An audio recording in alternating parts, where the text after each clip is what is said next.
Não renunciarei. Novo desafio. Sou movido a isso.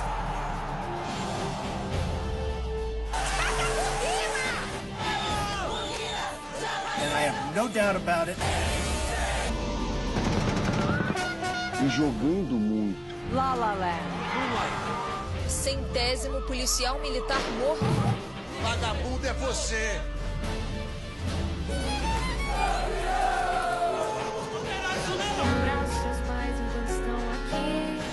Aqui se repete muita coisa. Apresentador Marcelo Rezende. Viva Foz! Ultrapassar os 170 quilômetros. Tem que tomá-lo sem nenhum apuro. Despacito, quiero respirar tu cuello despacito. Deja que te diga cosas al oído, para que te acuerdes si no estás conmigo.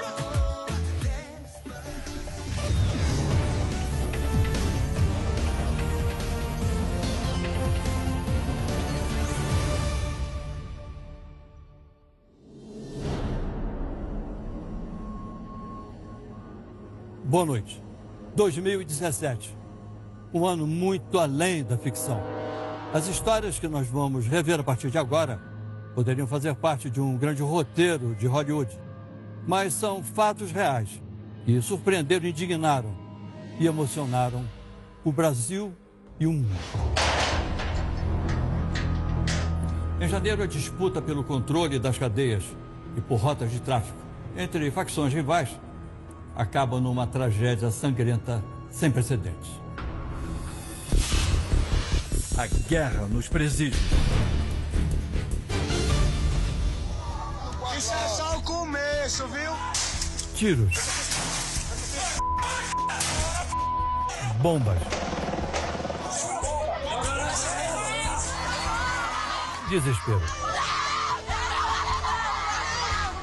O Brasil começa o ano em guerra.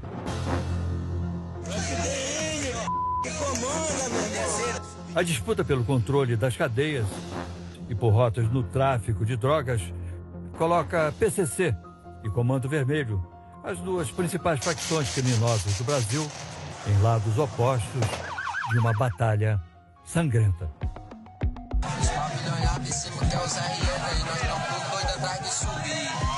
O primeiro massacre acontece em Manaus, Amazonas.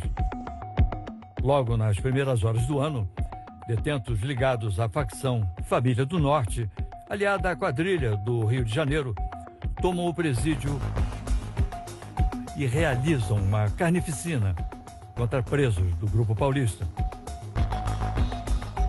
Eu vou querer saber a notícia do meu filho tá lá! Olha para As 59 mortes fazem da chacina em Manaus a maior matança em presídios brasileiros desde o massacre do Carandiru. Eu quero solidarizar-me com as famílias que tiveram seus presos vitimados. As vítimas do presídio de Manaus não são as únicas. A vingança da facção de São Paulo acontece dias depois em Roraima. 33 presos da quadrilha do Amazonas são mortos de forma cruel na penitenciária agrícola de Monte Cristo. Houve uma matança generalizada. A tensão atinge penitenciárias de todo o país e explode no presídio de Alcaçuz, no Rio Grande do Norte. Criminosos do Grupo Paulista matam dezenas de integrantes de outra facção, o Sindicato do Crime do RM. A prisão se transforma em campo de batalha. Só depois de 11 dias, a polícia consegue retomar o controle de Alcaçuz e fazer a contagem dos mortos. Segundo informações oficiais, 26 detentos mortos nos confrontos. Só em janeiro, a guerra nos presídios fez 148 vítimas.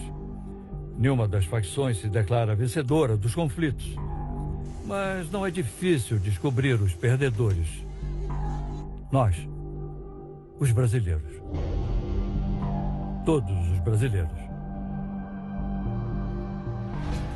Desde a sua infância, quando morava nessa casa simples, em Praia Grande, aqui no litoral de São Paulo, que Neymar demonstrava que o seu talento na prática do futebol já valia muito, mas ele não sabia que nos dias de hoje, exatamente por causa desse talento, ele se transformaria no jogador mais caro de todos os tempos.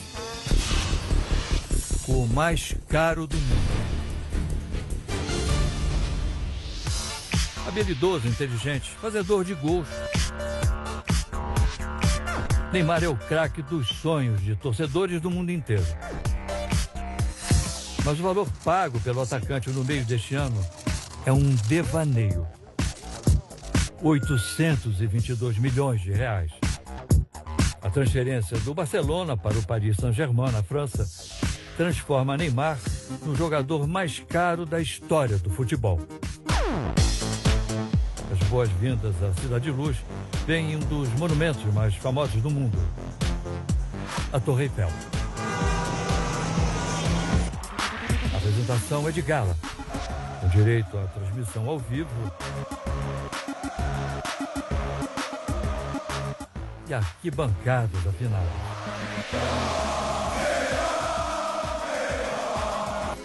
Neymar vai receber cerca de 130 milhões de reais por ano. Mas garante que o dinheiro não é o principal motivo da mudança. O meu desejo de vir ao Paris foi por querer um novo desafio. E eu sou movido a isso, sou movido a desafio de querer algo maior, de querer estar sempre me superando. E por isso que eu tô aqui. A camisa 10 do jogador vira item obrigatório. No dia da apresentação, são vendidas 10 mil peças em apenas poucas horas. E o brasileiro logo mostra que o investimento valeu a pena. Nos primeiros 12 jogos, marca 11 gols. O início não é perfeito por causa das polêmicas que estampam as manchetes. Primeiro, uma disputa pelo posto de batedor de pênaltis com o uruguaio Cavani. Depois, um suposto desentendimento com o técnico espanhol Unai Emery. Não tenho nenhum problema com Cavani, não tenho nenhum problema com o meu treinador. O que eu quero é ser feliz, eu não quero incômodo de ninguém, eu não vim para incomodar ninguém, para arrumar confusão. As malas de Gedel.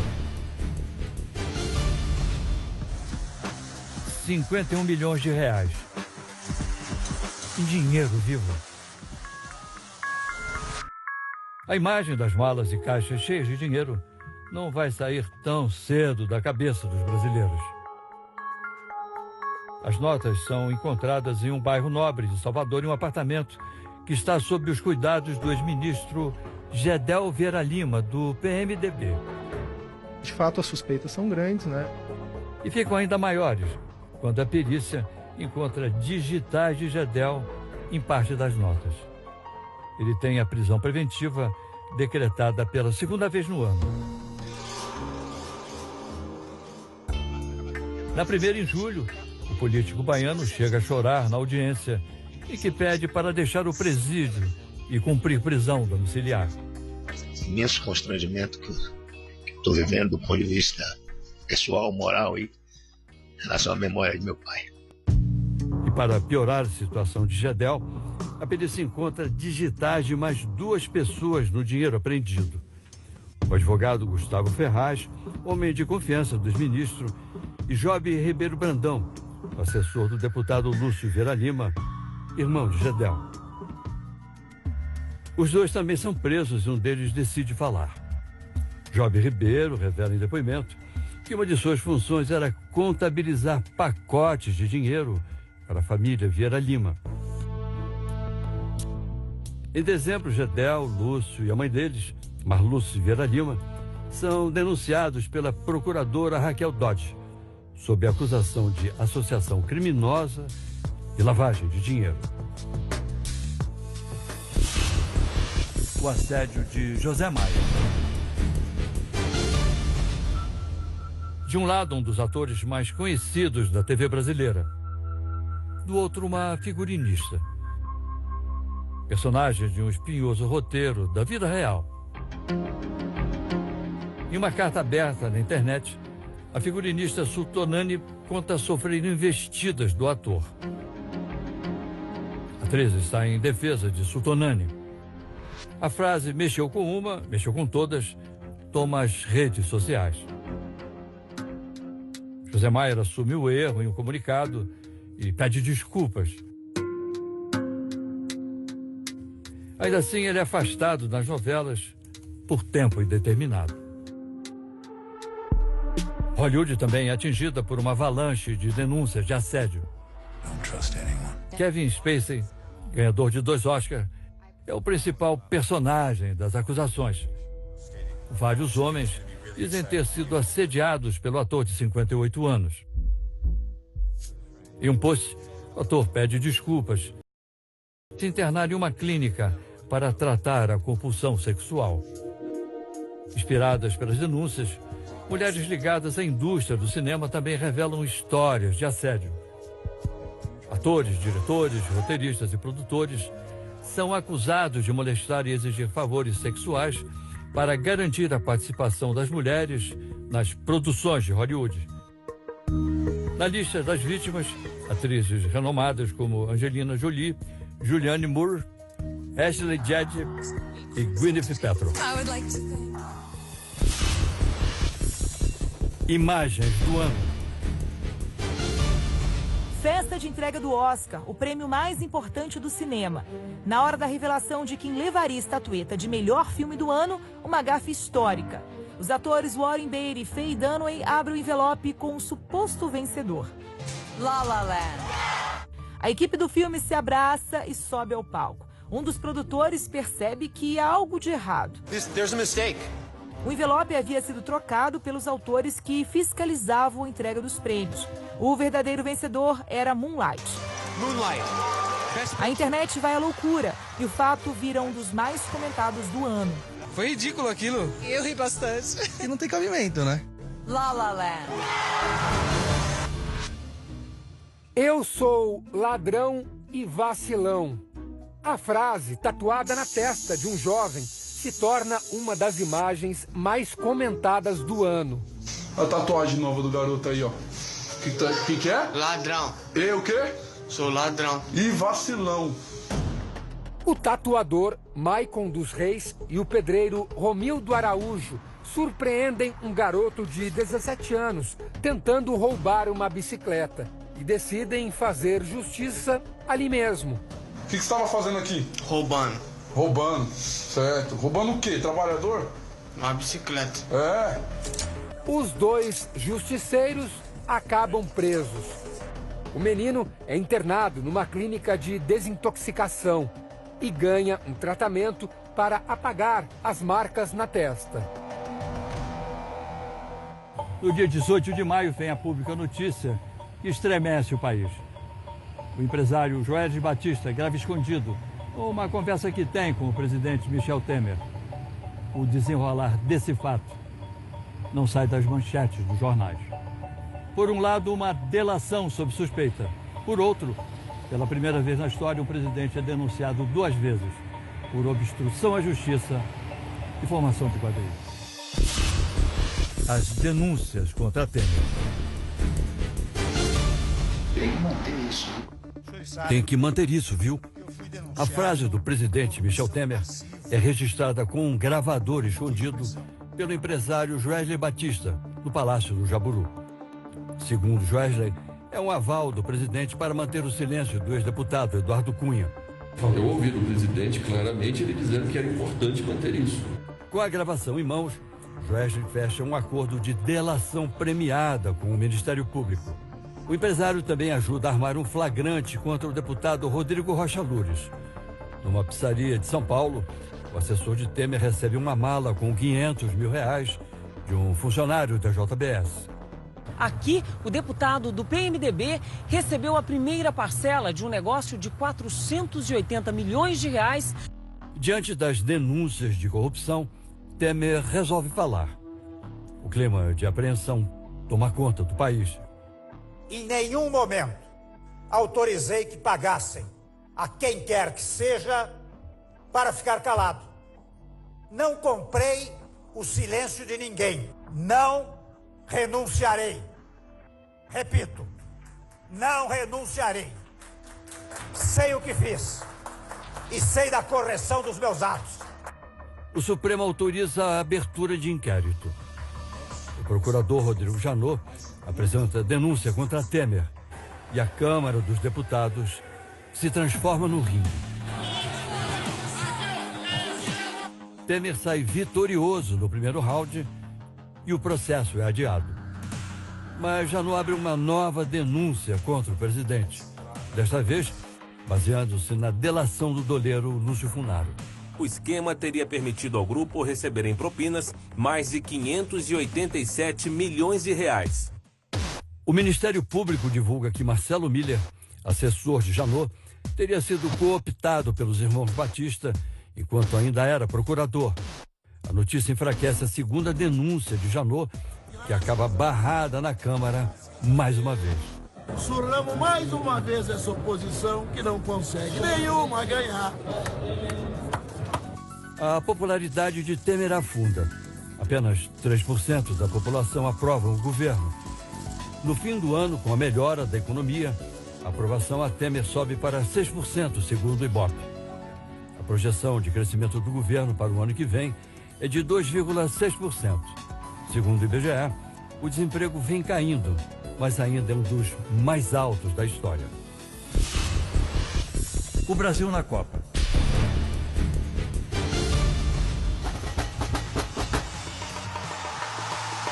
(3-0) sobre o Paraguai. Em março, com mais uma vitória nas eliminatórias, a seleção brasileira é o primeiro time a garantir vaga na Copa da Rússia. O jogo acontece na Arena Corinthians e deixa a classificação com um gosto ainda mais especial para o técnico Tite, que treinava o clube paulista antes de seguir para a seleção. Jogando muito, fazendo por merecer, sabe? Sob o comando do treinador, o futebol bonito volta a fazer parte do estilo do time brasileiro. Isso também traz de volta a confiança da torcida. Até que enfim arrumaram um técnico, né?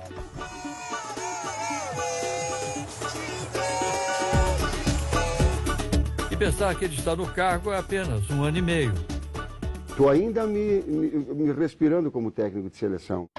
A seleção brasileira volta ao topo do ranking da FIFA em abril, depois de 7 anos longe do primeiro lugar. Como cabeça de chave, cai no grupo E da Copa, ao lado de Suíça, Costa Rica e Sérvia. Você cair numa chave dessa, teoricamente, né, é a mais fácil que... Se o grupo é fácil ou difícil, pouco importa. Com Tite no comando, o que vai ser difícil mesmo é segurar o Brasil. Ou melhor, o otimismo dos brasileiros.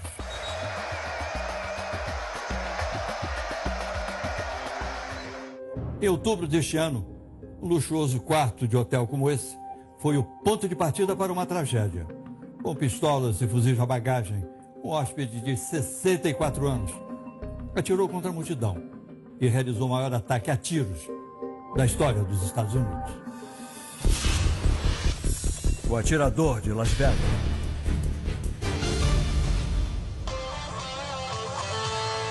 O show é de música country, só que um som diferente se sobrepõe à canção tocada por uma das bandas.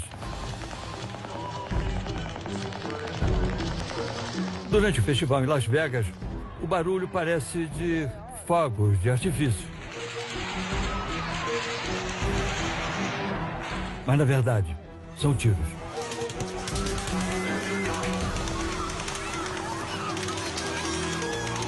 No 32º andar de um hotel do outro lado da rua, o aposentado Stephen Paddock atira contra o público que assiste ao show. Em 10 minutos de pânico, foram 12 rajadas.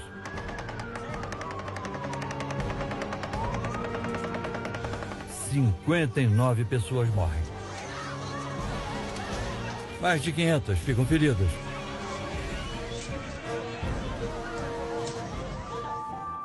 Depois do fim dos disparos, a polícia invade o quarto do hotel. O atirador havia se suicidado. Ao lado dele, 23 rifles, adaptados para atirar como se fossem armas automáticas. O Estado Islâmico chega a reivindicar o atentado. As autoridades americanas descartam qualquer envolvimento de Stephen Paddock com os extremistas islâmicos.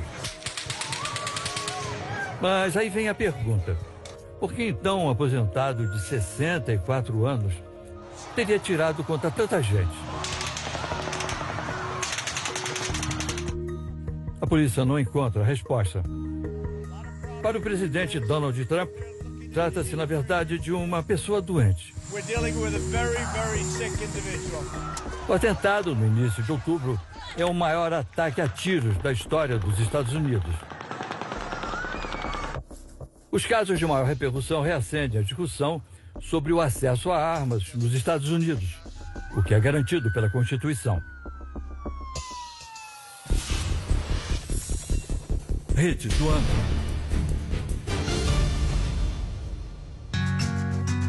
Não é sobre ter todas as pessoas do mundo pra ti. Uma melodia doce que encanta logo nos primeiros versos. É sobre cantar e poder escutar mais do que a própria voz. É sobre dançar na chuva. Uma letra inspiradora e que faz a gente pensar. É saber se sentir infinito no universo tão vasto e bonito. É saber sonhar. Trembala, de Ana Vilela, emociona o Brasil e vira um hit de otimismo. Segura teu filho no colo, sorri, abraça seus pais enquanto estão aqui. Os abusadores do ônibus. Avenida Paulista, centro de São Paulo. Sentada na mureta em estado de choque, uma mulher é acudida por passageiros de um ônibus. Ela acaba de ser atacada sexualmente dentro do veículo. Diego Novaes, de 27 anos, é preso em flagrante após ejacular na vítima. Mais tarde, no mesmo dia, ele é liberado pela justiça e sai pela porta da frente da delegacia. Na decisão, o juiz afirma que condutas como a de Diego, que violam gravemente a dignidade sexual das mulheres, penalmente configuram apenas uma contravenção.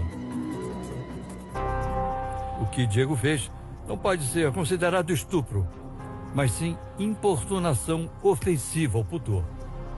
No estupro nós temos uma pena mínima de 6 anos, enquanto na importunação ofensiva, por ser uma contravenção penal, a pena imposta é a pena de multa. A lei que define isso é de 1941 e a multa deve ser estipulada em réis, moeda usada na época em que o texto foi redigido e entrou em vigor. 4 dias depois, em outro ônibus, Diego é preso novamente, dessa vez por esfregar o órgão genital no ombro de uma passageira. Não ofereceu resistência à equipe, afirmou realmente que havia realizado o ato dentro do ônibus e já foi conduzido até a viatura. Ele fica detido preventivamente por alguns dias, até ser condenado a 2 anos de prisão por um caso parecido, ocorrido há 4 anos. No total, Diego tinha 17 acusações de abuso registradas pela Polícia Paulistana desde 2009. Mas ele não é o único a participar desse tipo de ato. Só em São Paulo, o número de mulheres vítimas de abuso no transporte coletivo cresce 20% em relação ao ano passado. Acho que não tem uma mulher, né, que não aconteceu algum caso de assédio. No resto do país, não é diferente. Quando eu assustei, eu estava sendo tocada do lado esquerdo e aí eu não acreditei, ainda gritei. Por isso, 2 projetos que criminalizam esse tipo de assédio são aprovados no Senado. Eles seguem para a Câmara dos Deputados, mas ainda não têm previsão para serem votados. Imagens do ano.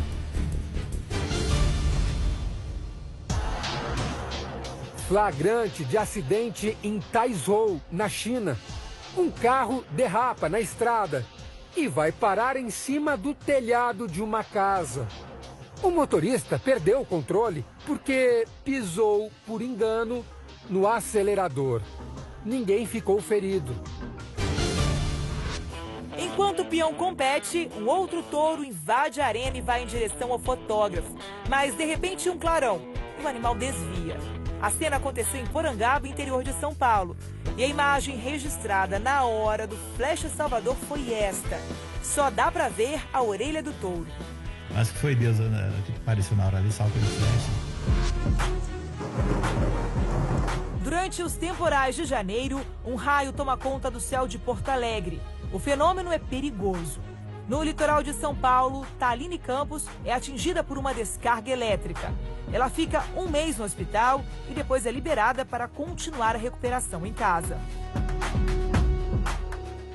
Uma performance realizada este ano aqui no Museu de Arte Moderna de São Paulo provocou uma grande polêmica e uma comoção popular. Uma criança interagiu com o homem nu e levantou a seguinte questão: até que ponto uma menina com aproximadamente 5 anos é capaz de distinguir o que é pedofilia da arte do nu? A polêmica do mamãe. Veja estas imagens. Na abertura de uma exposição, uma menina que aparenta ter 5 anos toca o corpo de um homem nu, deitado no chão. Elas participam do que seria uma manifestação artística, mas a divulgação do vídeo causa revolta em grande parte da população. Acho absurdo usar a criança para fazer essas coisas. O caso ganha repercussão nacional. Por meio de nota, o ministro da Cultura, Sérgio de Sá Leitão, diz que a situação que aparece no vídeo fere o Estatuto da Criança e do Adolescente. Opinião que é compartilhada por juristas. Mais do que o próprio ato da criança estar presente num lugar que eu entendo como absolutamente inadequado para ela, foi a divulgação deste vídeo. Além da questão legal, psicólogos apontam o perigo desse tipo de prática se tornar também um incentivo à pedofilia. Porque a criança se acha autorizada, né, a mexer e, obviamente, a coisa pode voltar para a criança também. Se não tem problema ficar mexendo num estranho, não tem problema o estranho mexer em mim. Nas redes sociais, a hashtag pedofilia não é arte ganha o topo dos assuntos mais comentados do mês. Ainda assim, a performance do homem nu é defendida por um grupo de artistas que alega agir apenas contra a censura. O povo fica assustado pensando que alguém está fazendo alguma coisa no sentido de, sei lá, produzir pedofilia. Não há nada de pedofilia, nem coisa nenhuma, entendeu? Há arte. Se a gente não se conforma, se a gente não gostou de uma expressão artística, a gente tem mais do que criticar mesmo. Isso faz parte, é a parte saudável de uma democracia, de uma sociedade livre. Em Porto Alegre, outro trabalho artístico gera também controvérsia. A exposição Queer Museu diz ter como objetivo discutir apenas a diversidade sexual. Mas algumas obras fazem associação à pornografia, à pedofilia e à zoofilia, ou seja, ao sexo com animais. Depois da repercussão negativa, a exposição é cancelada pelo dono do espaço cultural onde era exibida. Os policiais na mira.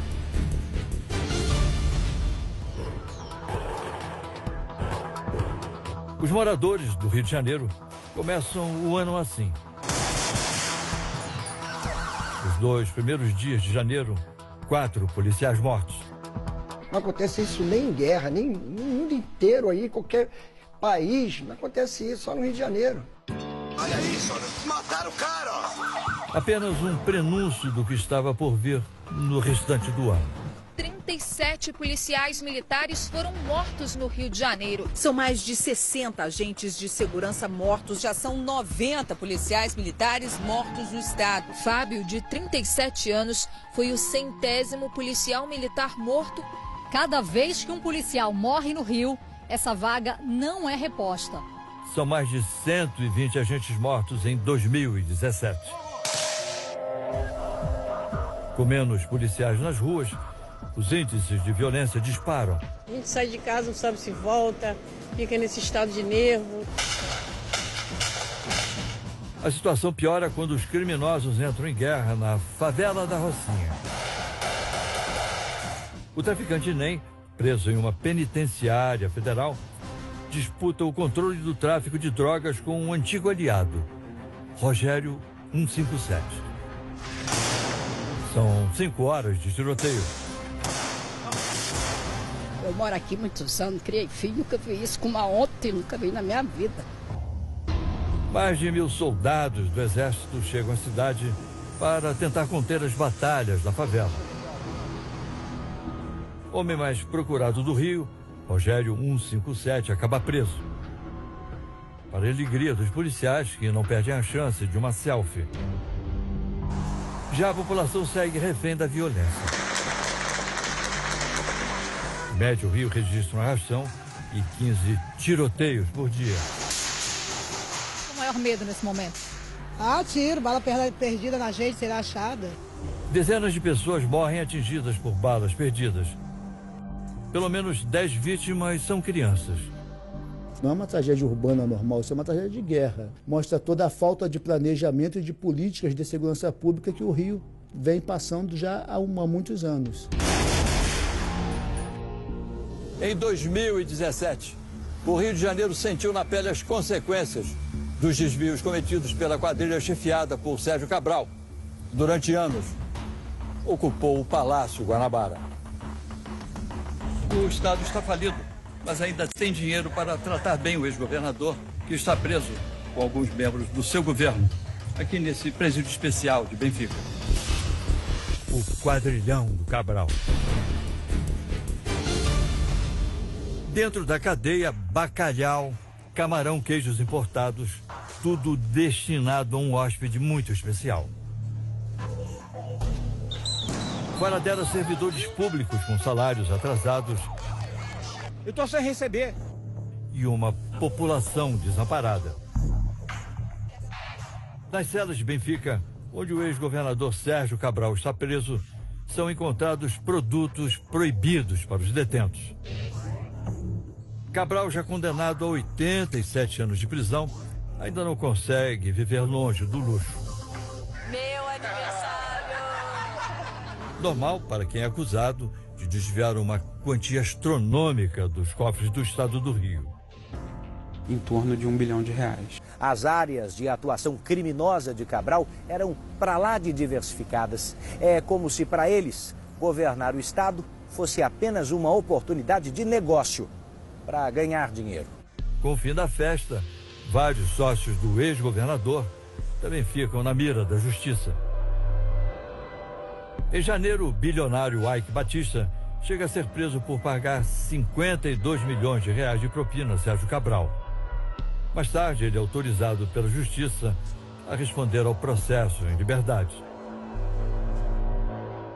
A ex-primeira-dama Adriana Anselmo, colecionadora de joias raras, caríssimas e sem nota fiscal, é condenada a mais de 26 anos.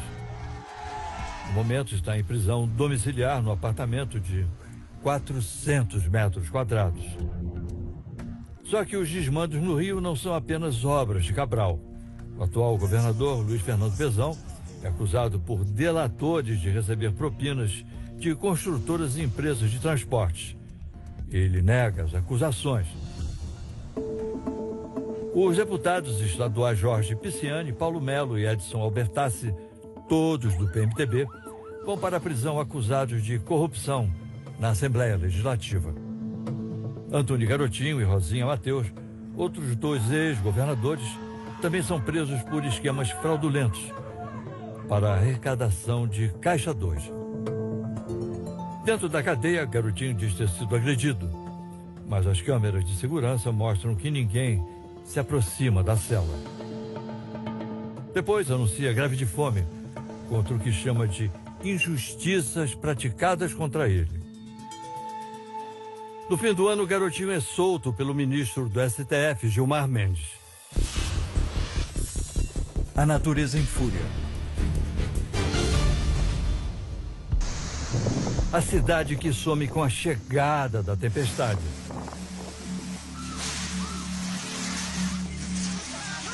O prédio que vai ao chão por causa do abalo da terra.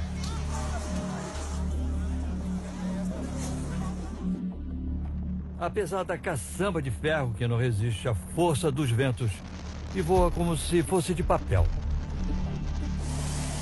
No ano que chega ao fim, os fenômenos da natureza mostram uma intensidade que há tempos não se vê.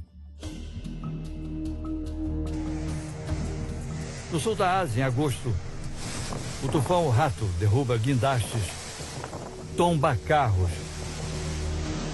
e mata 18 pessoas. Este foi o pior tufão em 53 anos. Nos Estados Unidos e no Caribe, 3 furacões devastam cidades, fazem centenas de vítimas e causam prejuízos de cerca de R$1 trilhão. O furacão Harvey deixa a cidade americana de Houston embaixo d'água. Nos últimos 4 dias, choveu mais no Texas do que a média de precipitação do ano inteiro. Em alguns bairros de Houston, a água atingiu níveis históricos. Depois é a vez do furacão Irma, que devasta ilhas no Caribe e deixa um rastro de destruição no sul da Flórida. A ventania deverá ultrapassar os 170 quilômetros. 177 quilômetros por hora, na verdade, é o que eles estão prevendo. A última grande tempestade da temporada é o furacão Maria, que arrasa com a ilha de Dominica e causa uma crise humanitária em Porto Rico. A velocidade do vento passou de 250 quilômetros por hora. As rajadas destelharam casas e arrastaram destroços. A ilha de 3,5 milhões de habitantes ficou totalmente sem luz. Quando os ventos se acalmam, é a terra que treme. Em setembro, um terremoto no México derruba prédios, causa vazamentos de gás e deixa milhares de pessoas soterradas. 3 dias depois do terremoto, as equipes de resgate, que estão todas por aqui, conseguiram, e estão conseguindo ainda, retirar pessoas vivas dos prédios que desabaram. 369 pessoas morrem. Imagens do ano. Numa partida da 7ª divisão do campeonato inglês, o cãozinho é o craque. Por 7 minutos, jogadores, torcedores e seguranças se unem para capturar o animal. Depois de driblar a todos, ele finalmente é retirado do campo. Em fevereiro, o goleiro Bruno, depois de 7 anos na cadeia, é solto a mando do Supremo Tribunal Federal. Ele disputa alguns jogos da 2ª divisão do Campeonato Mineiro pelo Boa Esporte. Mas em abril, o próprio STF revoga a decisão e Bruno retorna à prisão. No Peru, o motorista do caminhão consegue sair segundos antes de ser arrastado pela enxurrada de lama. Em outra cidade da região, uma mulher surge do meio deste emaranhado de barro e pedaços de madeira. As fortes chuvas no país matam 101 pessoas. Foi num cenário belíssimo como esse que um cantor até então pouco conhecido apresentou a música que se tornou um dos maiores sucessos de todos os tempos. O fenômeno Despacito.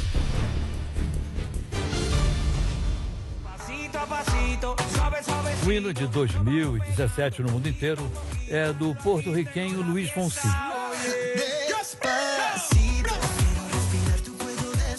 Despacito contagia até o astropop Justin Bieber.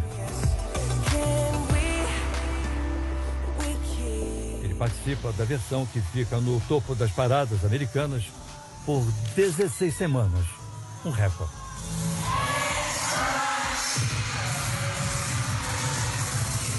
Despacito atinge a marca de música mais baixada e tocada pela internet em todos os tempos.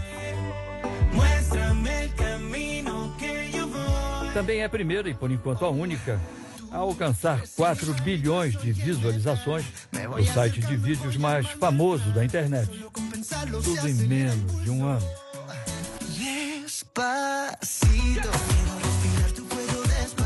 Aí não tem jeito. Todo mundo fica com esse ritmo na cabeça.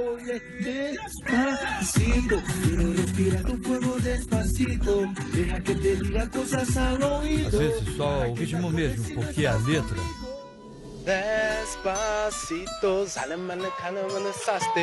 Os Backstreet Boys bem que tentam, mas... Despacito.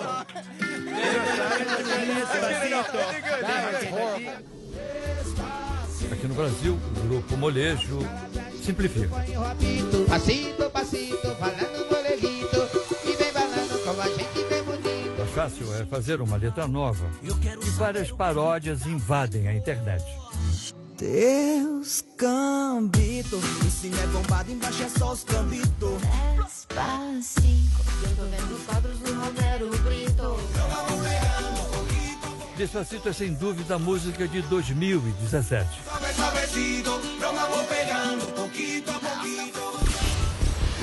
A condenação de Lula. Curitiba é palco de um dos encontros mais esperados do ano. Eu só espero que eles tenham a grandeza de um dia pedir desculpa. Todos os ministros. Frente a frente, o ex-presidente Lula e o juiz Sérgio Moro, responsável pelos processos da Operação Lava Jato. O senhor é acusado pelo Ministério Público desde o ano passado. O embate com momentos de cordialidade. Da minha parte, eu não tenho qualquer desavença pessoal. E tensão. Já está repetindo isso, né? Não, eu vou repetir, porque aqui se repete muita coisa, doutor. O primeiro depoimento acontece em maio. Alguma escritura. Lula é acusado de receber um triplex reformado como propina da construtora OAS. O ex-presidente nega a relação com o imóvel. Mas, pelo amor de Deus, apresentem uma prova. Mas o dono da OAS diz o contrário. O apartamento era do presidente Lula desde o dia que me passaram para estudar os empreendimentos da Bancopp. Já foi me dito que era do presidente Lula e sua família. Em julho, Moro anuncia a sentença. Lula é condenado a 9 anos e 6 meses de prisão. É a primeira vez na história que um ex-presidente da República recebe uma condenação por corrupção. O recurso de Lula será julgado em janeiro. Se alguém pensa que com essa sentença me tirando do jogo, podem saber que eu estou no jogo. Caso a decisão seja mantida, o ex-presidente pode ficar impedido de participar das próximas eleições. A primeira sentença de Moro não encerra os problemas do ex-presidente com a justiça. Ele é réu em outros 6 processos e as denúncias não param de aparecer. Esses pagamentos eram tratados abertamente com Lula como pagamentos por fora. Por fora. Uhum. Ele sabia dos valores totais, sabia o que era por dentro, o que era por fora. Ele sabia. Ele era absoluto. Inclusive, era ele que decidia. Uma das mais duras vem de um antigo aliado. Preso e condenado, Antônio Palocci resolve falar. O doutor Emílio Odebrecht fez uma espécie de pacto de sangue com o presidente Lula. Disse ao presidente Lula que ele tinha à disposição dele para o próximo período, para ele fazer as atividades políticas dele, 300 milhões de reais. Depois do depoimento de Palocci, Lula volta a Curitiba. No processo que trata das aquisições de um prédio para o Instituto Lula e de um apartamento em São Bernardo do Campo, ele se defende. Eu fiquei vendo o Palocci falar. Ele inventou a frase de efeito, pacto de sangue. O Emílio Odebrecht, ele fez um pacto de sangue com os relatores, com os advogados dele e talvez com o Ministério Público. A sentença desse caso fica para o ano que vem. O incêndio na creche. Crianças inocentes, vítimas de um ataque covarde. Em Janaúba, norte de Minas Gerais, o vigia Damião Soares entra na creche onde trabalhava, joga gasolina nas crianças e nele mesmo e até a fogo. Passou por este corredor, entrou na sala, trancou as portas e começou a queimar os alunos. 75 crianças e 17 funcionários ficam presos nas salas em chamas. Vizinhos e policiais militares correm para tentar apagar o fogo e salvar as vítimas. O motivo do ataque cruel seria um surto psicótico do vigia, já diagnosticado como portador de doenças mentais. Na sala do meu irmão tinha janela de grade. Ele estava pendurado e gritando: socorro, mamãe, socorro, me tira daqui, tá doendo. O número de vítimas fatais chega a 13, com a morte do próprio agressor, de 2 funcionárias da creche e da professora Ellen Batista. Segundo relatos de sobreviventes, ela luta com o vigia para tentar impedir que ele ateie fogo em mais crianças. Foi heroína, porque ela salvou vidas, né? Crianças. Ela é enterrada sob aplausos no cemitério da cidade.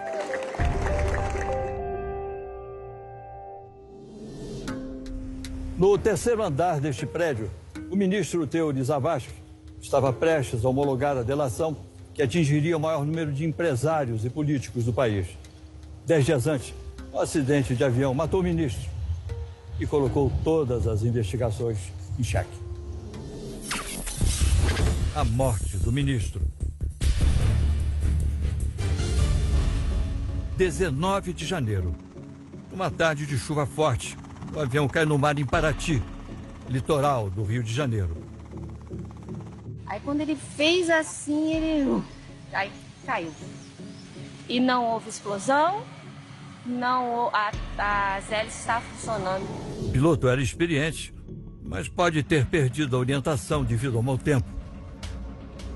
Muito fechado mesmo. Não tinha gente pousar? Não tinha, era uma cortina muito fechada aqui. 5 pessoas morrem no acidente. Entre as vítimas, uma das figuras mais importantes do poder judiciário brasileiro. Ministro Teori Zavascki era homem de bem. Teori Zavascki era ministro do Supremo Tribunal Federal. Em 2015, assumiu na corte a relatoria dos processos da Operação Lava Jato. Transformando o Congresso Nacional em um verdadeiro balcão de negócios. Ele seria o responsável por homologar as delações premiadas de executivos da empreiteira Odebrecht, que revelavam nomes de políticos beneficiados pelo esquema de propinas da empresa. Dias antes da homologação, porém, Teori perdeu a vida no litoral fluminense. Acredito que pela qualidade, relevância, importância dos serviços que ele prestava e a situação difícil desses processos, pela importância desses processos, que ele foi um verdadeiro herói. A Suprema Corte não demorou a agir. A presidente do tribunal, a ministra Carmen Lúcia, homologou as delações da Odebrecht e ainda designou por meio de sorteio um novo relator para os processos da Lava Jato. Foi o ministro Edson Fachin. Você está preocupado? Estou tranquilo. A Polícia Federal abriu um inquérito para apurar as causas do acidente aéreo. Mas até hoje, nenhuma conclusão foi divulgada. Imagens do ano. No Mundial de Atletismo, disputado em Londres, o jamaicano Usain Bolt dá as últimas passadas da carreira.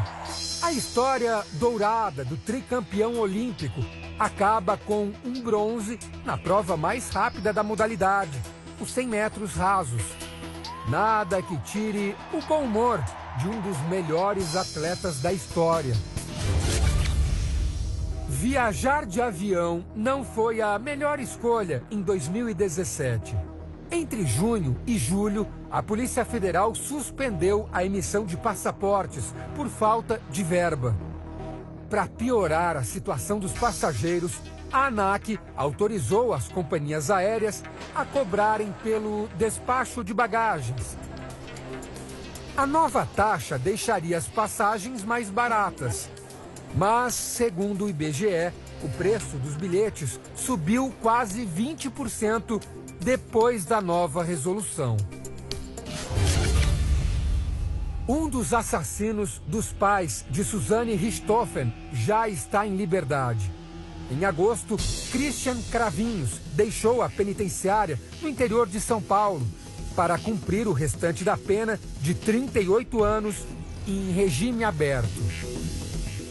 Daniel e Suzane estão no regime semiaberto e também tentam a progressão de pena. A boa notícia: a ameaça do vírus da Zika começa a ficar para trás. Descobertas feitas em laboratórios brasileiros podem dar mais segurança a gestantes de várias partes do mundo. Em parceria com a Universidade do Texas, o Instituto Evandro Chagas, de Belém, desenvolve uma vacina que imuniza totalmente as cobaias com uma única dose. Todos foram protegidos e não apresentaram presença do vírus no sangue, nos tecidos. Tiros em Goiânia. O ataque acontece dentro da sala de aula de uma escola particular de Goiânia. O atirador é um aluno de apenas 14 anos. Quando ele levantou, que a professora perguntou o que era, que ele levantou a arma, a gente viu, saiu tudo correndo. 6 colegas são atingidos. José Pedro Calembo e João Vitor Gomes morrem na hora. Segundo ele, teve a vontade de matar mais. Isadora de Moraes é alvejada na coluna e fica paraplégica. Eu deixei minha filha andando. Questão de segundo, ela não sentia mais as pernas. O motivo do atentado, segundo o atirador, seria o bullying. Ele revela que planejou o ataque por 2 meses e se inspirou nos massacres de Columbine, nos Estados Unidos, e de Realengo, no Rio de Janeiro. O menino é condenado à pena máxima de 3 anos de internação. Os preceitos familiares estão perdidos na nossa sociedade. 17 dias depois, em Alexânia, 120 quilômetros de Goiânia, mais um ataque. Misael Lair pula o muro de uma escola estadual, invade a sala e dá 11 tiros no rosto de Rafaela Noviski, de 16 anos. Os dois eram vizinhos e tinham estudado juntos. Na delegacia, Misael diz que Rafaela o rejeitava e que, por isso, teria ficado com ódio dela. Você mirou onde? Nela, em que parte do corpo? Ele é indiciado por feminicídio e pode pegar até 30 anos de prisão. As delações do fim do mundo. 19 de dezembro. 8 meses depois da chamada delação do fim do mundo, o empresário Marcelo Odebrecht deixa a cadeia para cumprir prisão domiciliar. Em abril, a divulgação dos depoimentos dele de mais de 77 executivos revela os detalhes de um elaborado esquema de corrupção que financiava irregularmente campanhas de quase todos os partidos. Não existe ninguém no Brasil eleito sem caixa 2. A Odebrecht tinha até uma área destinada exclusivamente ao pagamento de propinas. Foram pagos via caixa 2, operacionalizados pelo sistema de operações estruturadas da Odebrecht de forma ilícita. Brasília vira um barril de pólvora. 415 políticos de 26 partidos são citados nos depoimentos. Entre eles, o presidente Michel Temer, ex-presidentes como Lula, Dilma e Fernando Henrique, ministros, deputados, senadores, governadores e prefeitos.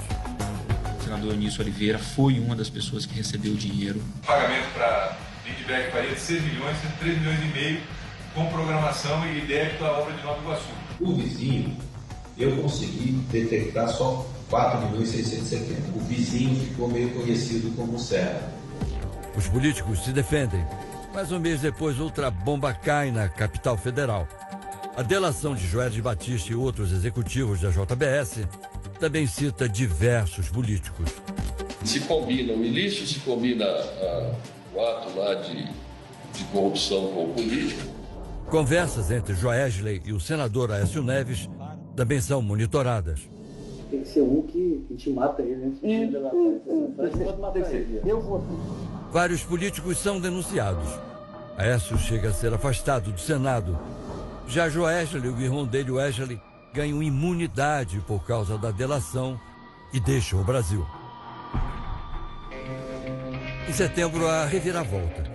Gravações entregues à Procuradoria pela própria JBS indicam que Joesley teria omitido crimes durante os depoimentos. Não vai ser preso. Nós sabemos que não vai. Vamos fazer tudo, menos ser preso. Os indícios dos fatos, em princípio, são gravíssimos. O acordo de delação é revisto e os empresários vão para a prisão. Políticos, doleiros, empresários. Em 2017, a Lava Jato continua a desvendar os caminhos da corrupção no Brasil. Mas para a nova Procuradora-Geral da República, o combate aos corruptos está apenas no início. Percebemos que o muito alcançado ainda é insuficiente para paralisar desvios e apropriações ilícitas. A greve da polícia.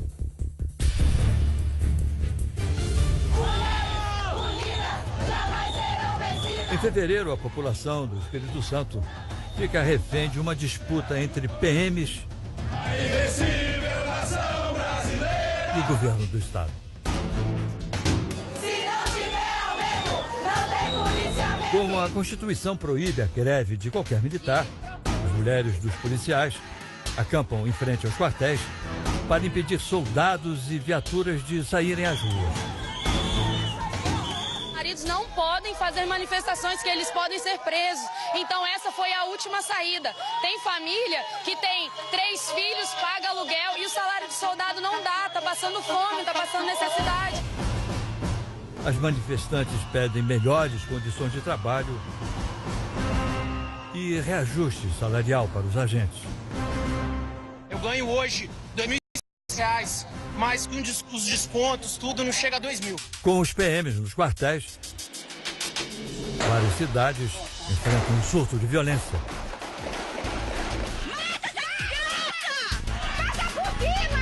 Lojas são saqueadas. É gente classe média, classe baixa, classe alta. Caixas e mais caixas, caixa de cerveja, olha só. E o número de homicídios dispara. Bairro de Fátima, olha aí, misericórdia. Em apenas 2 dias, são registrados 62 assassinatos no estado. Ela tá morta ali, dentro do poço. A ação dos bandidos deixa as ruas desertas. Eu acho que os ladrões estão livres e nós estamos presos. Os policiais começam a voltar ao trabalho depois de uma semana, mesmo sem terem as reivindicações atendidas pelo governo. Imagens do ano. Vem aí mais um bebê real. Kate Middleton e o príncipe William anunciaram que serão papais mais uma vez. O terceiro filho do casal deve chegar em abril do ano que vem. Já o príncipe Harry anunciou que está noivo da atriz americana Meghan Markle. A união vai acontecer entre março e junho de 2018. Antes, o príncipe vai pedir conselhos para a vovó. Este ano, a rainha Elizabeth comemorou os 70 anos de união com Philip de Edimburgo.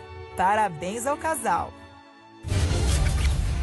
O Corinthians foi campeão brasileiro pela 7ª vez. O time paulista liderou o torneio desde a 3ª rodada. Aqui nesse estúdio, Marcelo Rezende apresentava o programa Cidade Alerta, onde denunciava diariamente os problemas enfrentados pela maioria da população brasileira. Mas em maio deste ano, Marcelo foi obrigado a se afastar do programa. Era uma questão pessoal. Uma doença grave e inesperada não deu nenhuma chance a um dos apresentadores mais queridos do país. O adeus a Marcelo Rezende. Um jornalista destemido. Você sentia prazer em bater? Por que você batia nos caras daquele jeito? Olá, muito boa tarde pro senhor, pra senhora. Um apresentador popular. Eu vou dizer e vocês vão dizer em seguida. Combinado? Então corta pra mim. Em maio, Marcelo Rezende surpreende os fãs e revela que tem uma doença grave. Aí quando de repente eu me descubro, do dia para a noite que eu tô com câncer, Falar a palavra parece que causa um mundo desabou. Desabou coisa nenhuma. A doença atinge o pâncreas e o fígado de Marcelo, mas não afeta a coragem do apresentador. O homem não foi feito para ter medo. O homem que tem fé, ele não tem medo, porque ele sabe que vai vencer. Logo, Marcelo decide abandonar o tratamento convencional para aderir a uma alternativa polêmica, defendida por Laí Ribeiro, médico famoso e escritor de sucesso que vendeu milhões de livros de autoajuda. Ele diz que a cura para o câncer vem apenas com uma alimentação sem carboidratos e açúcares. O câncer começa a diminuir, você começa a tratar o câncer só com dieta. Nós não acreditamos num tratamento exclusivamente alternativo. O tratamento, que custa quase R$30 mil por semana, não faz efeito. O quadro se agrava e Marcelo não resiste. É com imensa tristeza que a Record TV informa o falecimento do jornalista e apresentador Marcelo Rezende. O menino que venceu a infância pobre para se tornar uma das figuras mais conhecidas do país, Bota pra mim! Vai embora, mas jamais será esquecido.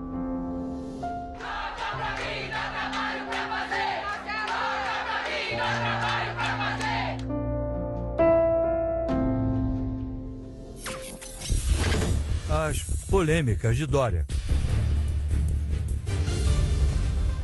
Varredor de ruas,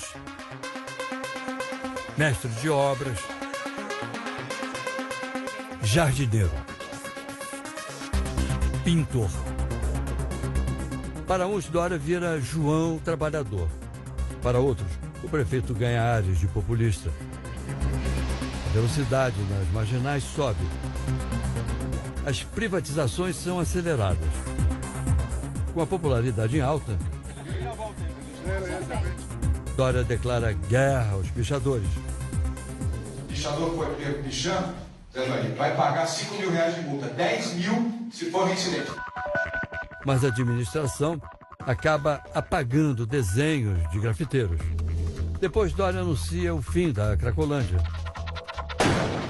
Uma ação policial tumultuada. A Cracolândia acabou, e acabou mesmo.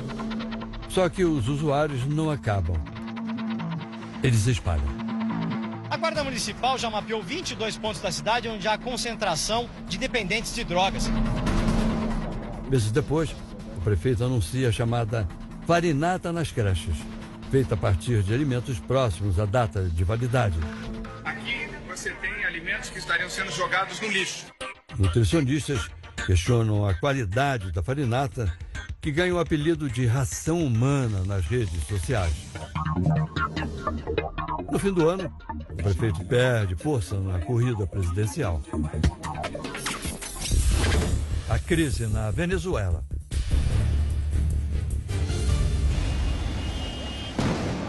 Uma explosão de cinema que atinge pessoas reais.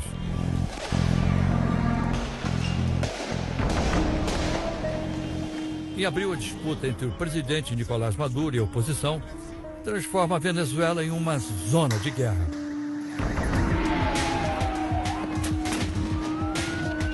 Milhões de pessoas vão às ruas para pedir eleições gerais. Os confrontos entre manifestantes e policiais parecem os de uma guerra civil. Na batalha campal, os adversários usam pedras, bombas e tiros. A onda de protestos começa depois que o Tribunal de Justiça do país suspende a imunidade parlamentar de deputados da Assembleia Nacional. Maduro convoca uma nova eleição para reescrever a Constituição venezuelana e causa revolta em grande parte da população. São 3 meses de confronto que deixam ao menos 115 mortos em todo o país, a maioria da oposição. Em fevereiro, os repórteres da Record TV, Leandro Soliar e Gilson Fred de Oliveira, são presos na Venezuela enquanto realizavam uma reportagem sobre corrupção no BNDES. Vocês são terroristas e cometeram um crime contra o nosso país. O Itamaraty é acionado para que os jornalistas voltem ao Brasil. Os agentes, os policiais, de fuzil, colete à prova de balas, farda, chamavam a gente de terrorista de la pátria, terrorista de la nación. A Venezuela é suspensa por tempo indeterminado do Mercosul e recebe sanções econômicas ainda mais severas dos Estados Unidos e do Canadá. O choque da intolerância. Manifestantes que repudiam estrangeiros, gays, negros e muçulmanos se reúnem em Charlottesville, nos Estados Unidos, para protestar. Eles são contra a retirada da estátua do general que liderou o sul escravagista na Guerra Civil Americana. Um grupo de antirracistas aparece. O conflito não demora para acontecer. A polícia tenta combater a violência com gás de pimenta e bombas de gás lacrimogêneo. No meio do conflito, um dos manifestantes contrário à retirada da estátua acelera o carro, bate em outros veículos e atinge várias pessoas. O ataque deixa 19 feridos. A advogada Heather Heyer, de 32 anos, morre. O motorista do carro, o neonazista James Fields, é preso logo depois. O presidente Donald Trump condena o episódio, mas diz que os dois lados são culpados. I think there's blame on both sides, and I have no doubt about it. Vários conselheiros de Trump renunciam aos cargos por achar que a resposta do presidente não condena os grupos de ódio que não param de crescer no país. Eram 457 grupos de ódio. Agora, são mais de 900. França, o partido de extrema-direita conquista 34% dos votos para a presidência do país. A candidata Marine Le Pen, com ideias anti-imigração, vai ao segundo turno, mas é derrotada por Emmanuel Macron. Vive la République! Vive la France! Hits do ano. Uma mistura de sertanejo e funk com pitadas de reggaeton coloca todo mundo pra dançar. Vamos curtir a noite, patrão. Desta vez nada de desilusão amorosa, mas uma volta por cima das mulheres que tiveram o coração partido. Ele fica louca, louca, louca, agora chora no colo da patroa. Louca, louca, esquece ele fica louca. A Louca, do poderoso trio Simone, Simaria e Anitta, é uma das músicas mais tocadas nas rádios brasileiras. E uma das mais ouvidas na internet também.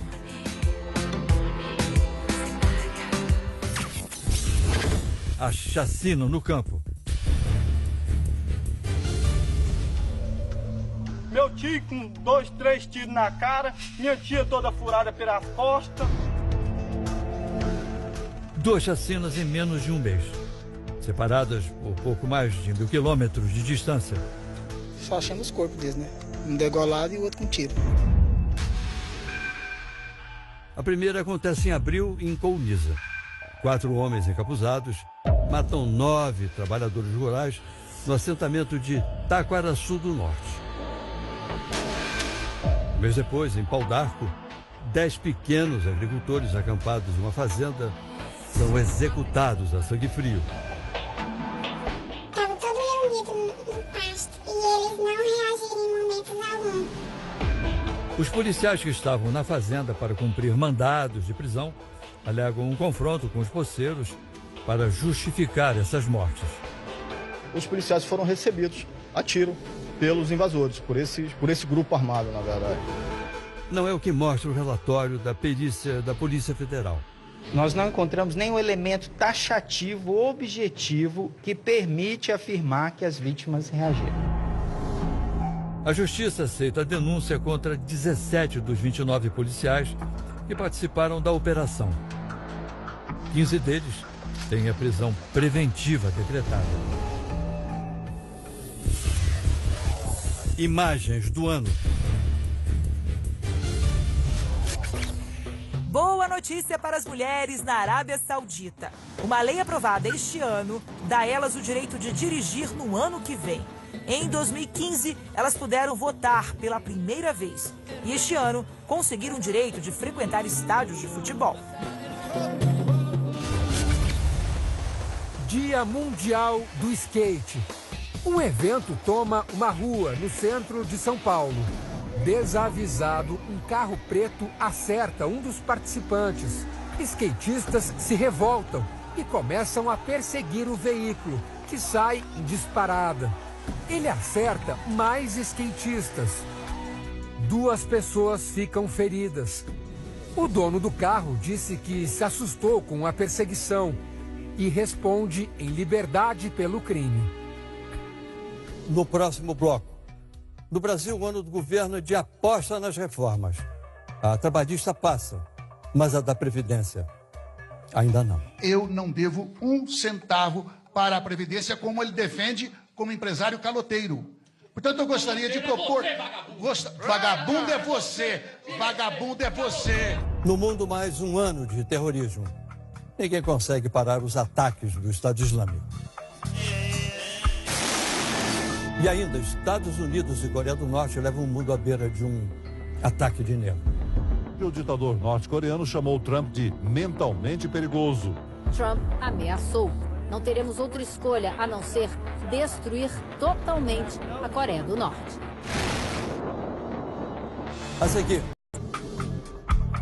que assumiu o poder, o presidente Michel Temer decidiu marcar o seu governo com um pacote de reformas. Jogou pesado esse ano para que elas fossem aprovadas. Mas até agora a única que passou, que já está em vigor, foi a reforma trabalhista. As demais, como a reforma da Previdência, vão ficar para o ano que vem. O pacote das reformas. Apostam na reforma e se concentram na reforma da Previdência. Reforma. Esta é a palavra de ordem no Congresso Nacional em 2017. A reforma política chega a ser discutida. Deputados apresentam proposta para criar um fundo eleitoral de mais de 3 bilhões de reais. Também entram em pauta aquelas que dão mais o que falar. As reformas trabalhistas e da Previdência. As propostas provocam debates acalorados dentro... Eu não devo 1 centavo para a Previdência, como ele defende como empresário caloteiro.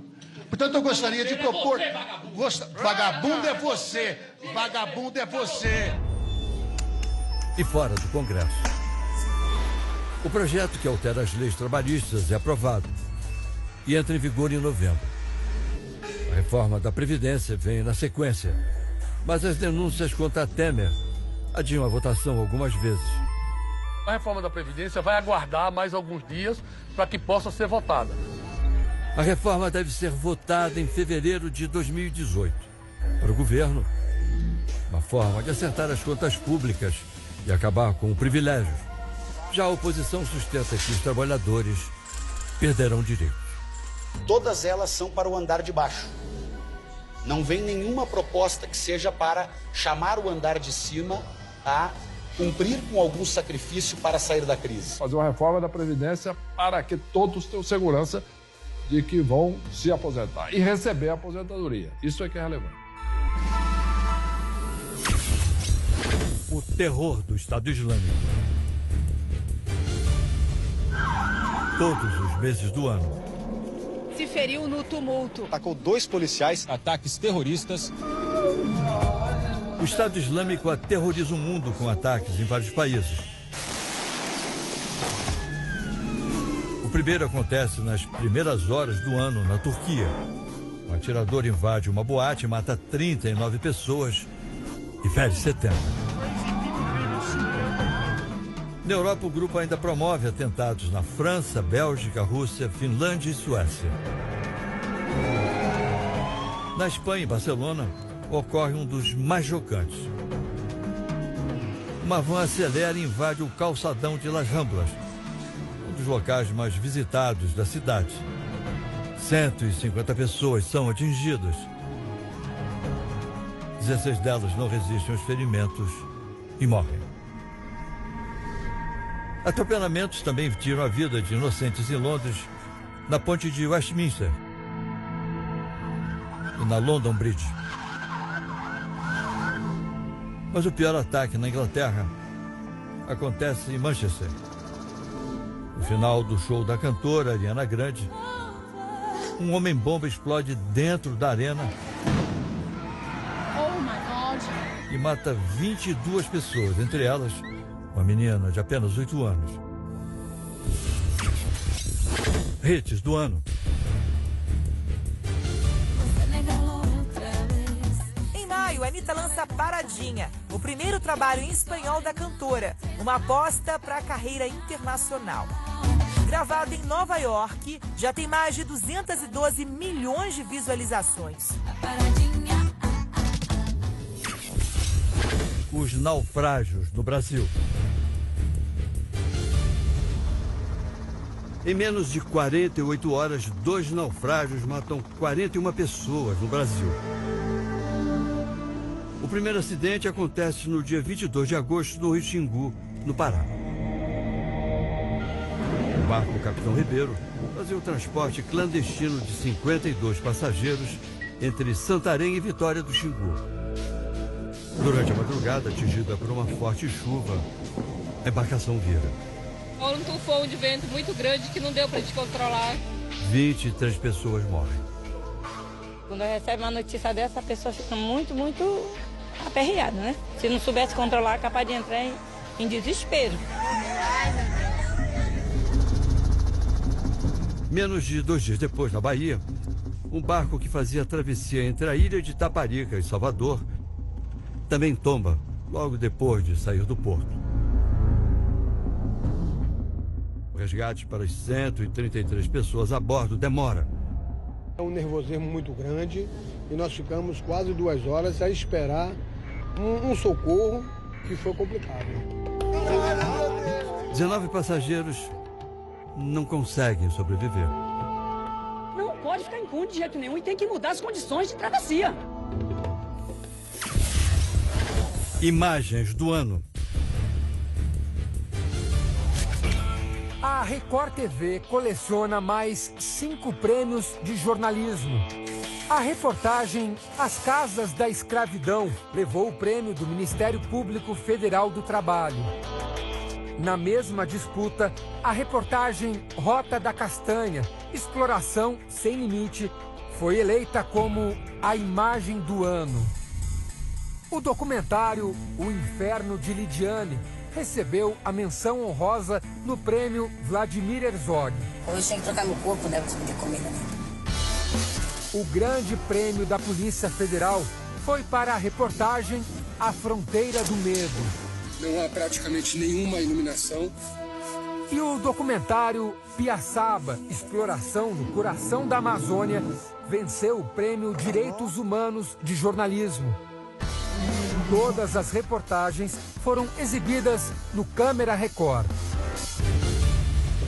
Condenado a 181 anos de prisão por crimes sexuais contra 37 mulheres, o médico Roger Abdelmaci recebeu a autorização do Supremo Tribunal Federal para cumprir pena em prisão domiciliar, sem o uso de tornozeleira eletrônica.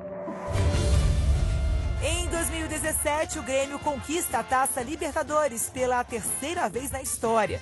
No Mundial de Clubes, o tricolor gaúcho chegou à final, mas acabou derrotado pelo poderoso Real Madrid.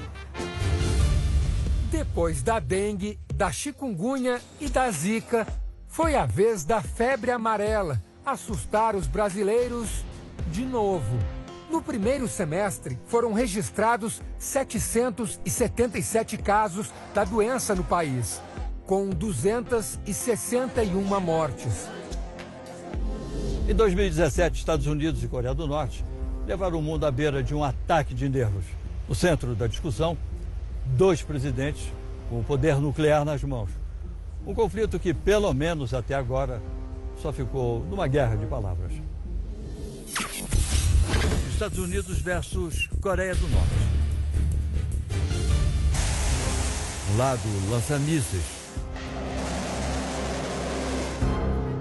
o outro mensagens em redes sociais. Dizendo que o governo norte-coreano não ficará muito tempo por perto. Donald Trump, presidente dos Estados Unidos, e Kim Jong-un, líder da Coreia do Norte, passam um ano todo trocando ameaças. Hoje, o ditador norte-coreano chamou Trump de mentalmente perigoso. Trump ameaçou. Se tivermos que nos defender e a nossos aliados, não teremos outra escolha a não ser destruir totalmente a Coreia do Norte. But to totally destroy North Korea. Kim Jong-un diz que pode atacar o território americano de Guam, no Oceano Pacífico. E para provar, lança diversos mísseis com capacidade de atingir alvos a milhares de quilômetros de distância. Os projéteis passam por cima do Japão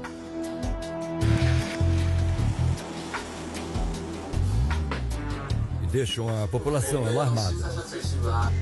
Os Estados Unidos respondem com exercícios militares na Coreia do Sul. No fim do ano, a troca de ameaças parece cessar. Mas com Trump e Kim Jong-un no poder, ninguém sabe até quando.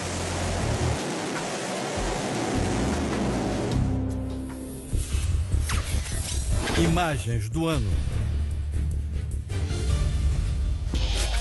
O deputado federal Paulo Maluf é preso por participar de um esquema de corrupção na prefeitura de São Paulo na década de 90. Ele é condenado a 7 anos de reclusão. Segundo os promotores, o desvio chega a 3 bilhões de reais. Deputado, o senhor tem algo a falar? Em outubro, o fogo toma conta da Chapada dos Veadeiros, em Goiás. Durante 20 dias, o maior incêndio da história da região consome 75 mil hectares de vegetação. Daqui a pouco você vai ver, dirigentes do esporte brasileiro ficam em primeiro lugar quando o assunto é corrupção. Os Jogos Olímpicos foram usados como um grande trampolim para o cometimento de atos de corrupção de dimensão olímpica. Já já, na retrospectiva de 2017. O homem mais feliz do mundo, o melhor lugar do mundo é aqui. As palavras de Carlos Arthur Nussmann no encerramento das Olimpíadas mostram a satisfação do dirigente. O Rio fez história para sempre. Mas o motivo da felicidade talvez não seja bem o sucesso dos Jogos. Os Jogos Olímpicos foram usados como um grande trampolim para o cometimento de atos de corrupção de dimensão olímpica. Em setembro, um desdobramento da Operação Lava Jato chega à casa do então presidente do Comitê Olímpico Brasileiro. Nussmann é levado para depor e mais tarde acaba preso. Ele é acusado de fazer parte da organização criminosa chefiada por Sérgio Cabral, que teria comprado votos para garantir o Rio como sede das Olimpíadas de 2016. O dirigente é solto, renuncia e agora responde ao processo em liberdade. Os principais dirigentes do futebol brasileiro também têm motivos para se preocupar. Em Nova York, durante o julgamento de José Maria Marim, ele, Ricardo Teixeira e Marco Polo Del Nero são acusados pelo empresário J. Ávila de receber propina em contratos da CBF. Ô Clebinho, o Marinho e o Marco Polo sabem que você está pagando mais que o Ricardo? Claro que sabem. Não pago mais, Ávila. É 1 e 1. Os três se dizem inocentes. No mesmo julgamento, o argentino Alejandro Buzarco, dono de uma empresa de marketing esportivo, afirma que a Rede Globo pagou propina de 15 milhões de dólares ao ex-presidente da Associação Argentina de Futebol, Júlio Grondona, morto em 2014. O dinheiro asseguraria os direitos para transmitir as Copas de 2026 e 2030. A emissora brasileira nega as acusações. Hits do ano. Você partiu meu coração. Quem nunca teve uma desilusão no amor? Agora vai soprar. Nego do Borel convida Anitta e Wesley Safadão para transformar o coração partido em hit. Você partiu meu coração, ai meu coração, mas meu amor não tem problema não. Esses foram os fatos e imagens que marcaram 2017. E que o próximo ano seja repleto de boas notícias. Nós, da Record, desejamos a você e a toda a sua família muita saúde e paz em 2018. Boa noite a todos e um feliz ano novo.